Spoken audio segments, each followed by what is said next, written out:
तेल पाई तातिले नेता कांग्रेस रो हल्ला बोल तेल पकाइले मिठा खाइले छाती उपरे बोतल भर्ती पेट्रोल धरी प्रतिवाद तैल दर वृद्धिर प्रतिवाद करी जाणीशुणी शोई रही केन्द्र को उठाइबाकू उद्यम करिछि कांग्रेस।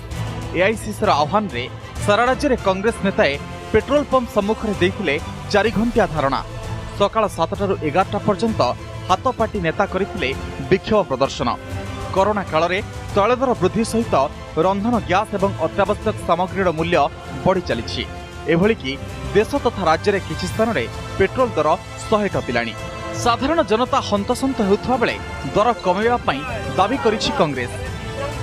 35 टंकार डीजेल एवं पेट्रोल को सरकार 103 टकार बिकुचंती। ये कोठिकार न्याय जो सरकार प्रतिश्रुति देथिला 2000 निर्वाचन रे ये दरदाम उपर नियंत्रण करिवो तत्संग संग डीजेल पेट्रोल प्राइस को नियंत्रण करिवो से प्रतिश्रुति को मने पकाई देवा पई आज आमे लोकंको तरफरु लोकंको प्रतिनिधित्व करूछु एवं राजरास्ता रे ठिया आइछु।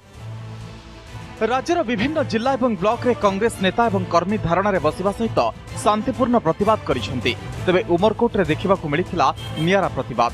चंदाहांडीर विभिन्न पेट्रोल पंप रे कांग्रेस नेता तेल पकाई आसुथिबा ग्राहकों को मिठा खुआई विरोध प्रदर्शन करथिले। महामारी सारा विश्व को विस्पात करथिबा समय तेल दर अहितुक भाव में वृद्धि पाइबार लगी।